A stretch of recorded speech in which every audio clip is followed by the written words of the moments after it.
Hey YouTube, I'm just going to show you something that I recently got into, and that is paracord bracelets, also known as 550 cord bracelets. And you can also make a lanyard for them, as you see my Leatherman Waves sporting it. You can pretty much do anything with 550 cord.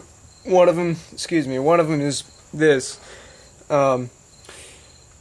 They're fairly easy to make. You can buy them, $7 to $15, but I think it's cooler to make your own because you have that sentimental value. But this is also a shout out to Guitar Mikey 2. He has a great video on this, very detailed. Helped me out a lot when I was making mine. He also has a nice channel, does a lot of reviews and stuff. So if you have time, go check him out. He's a cool guy. So what you're going to do is just start out with a little piece of 550 cord, long enough to go around your wrist, like so. And you want it a little bit longer than what you need, so you have some space to move and adjust at the end. And then you're going to just tie a simple knot to hold it in place. Kind of forgot where it was. Just a simple knot of looping it over. Bear with me, I don't know really what to call these knots. I'm sure they have a name, but I'm not a knot guy. I do know that this particular weave or knot is called the Solomon's weave or something like that. I'll annotate it if I'm wrong.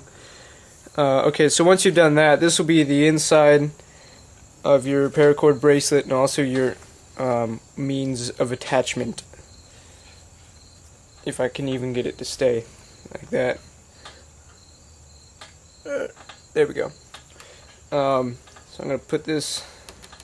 Okay, so the next step is to hang that up.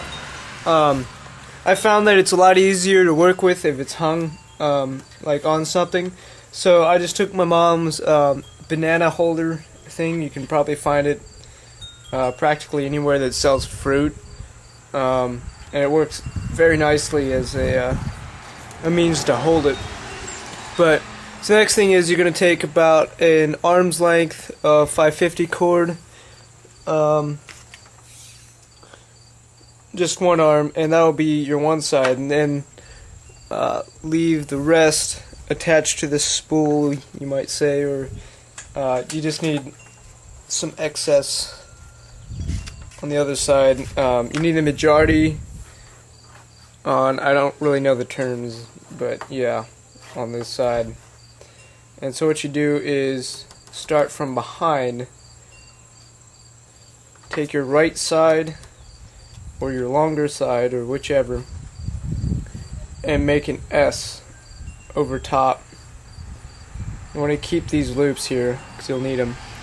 Then take your smaller side, or the side to my left in this case, but it'll change around, so you can't really go by that.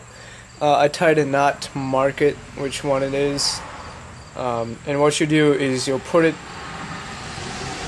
into the loop right underneath where the strand comes from, bring it behind like so, and then bring it out the other loop, and you'll bring this up and tighten it and snug it. Okay, sorry about that. So once you have it here, you just want to snug it a bit, and I would say leave about an inch for the loop. I'm going to use this one as reference, so that turned out pretty nicely. Yep, that's about right. I've made probably 8 so far in the course of a day and a half. Probably taking me no more than 3 hours for all of them together. So they're not too time consuming, it's just need maybe 20 minutes to get them, done. So next step is make that S again with your right side. Now because I've done this so much, my hands are getting a bit raw because of constant dragging them and stuff, so I'm going to put on my gloves to prevent that. Okay, so again, I have put on my gloves because my hands are getting a bit raw from making so many of these. I actually just sold one about an hour ago, which is nice. Sold it for $4, which I think is a reasonable price. Oh, dang it, did it the wrong way. So make the S. My dad, Dr. Z-Man, actually showed me an easier way to do this. But because I've done this so many times my way, I don't really like his way because it's so confusing to transfer. But his is actually a lot easier and a lot faster. And I forget how to do it, otherwise I'd show you. So, okay, so again, put it in, and then come back around and out. Again, check out Guitar Mikey's video. His is a lot more informative, uses better terminology than me, but you know, I'm just going to do a quick video to show you how I make it. And then tighten. You want to, afterwards, pull down on your inside to reduce, see if I can find it. One of these had, it was the first one I made. I might be wearing it. No, it was this one. First one I made, I snugged it down, and I forgot to pull down on the end, and as you can see, it kind of bubbled up. And there we go. And kind of just doesn't look as good, and looks less uniform. So it's just a bit of a pickiness, I suppose, but super time-lapse time.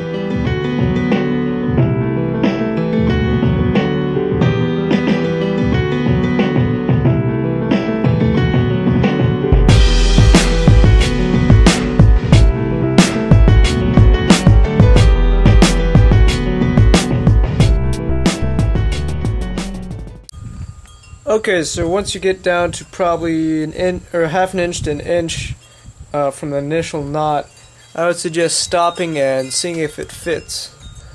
I would leave about half an inch from the knot just so you can get a good grasp on it. So now what you do is just cut the ends. You don't want them too close to the thing that you can't get a nice even burn on it. Once you've done that, take your lighter, or a lighter, melt it a good bit, and then a trick that I've learned is to actually press it up against the lighter itself, and that will give it a nice flat edge. Okay, and then what I like to do is quickly give a little bit of flame around the beginning, just to hold it in place. You don't want it too much that you can't get it off if you really need to. And you also cut these ends same way. And that is how you make one of these 550 chord bracelets.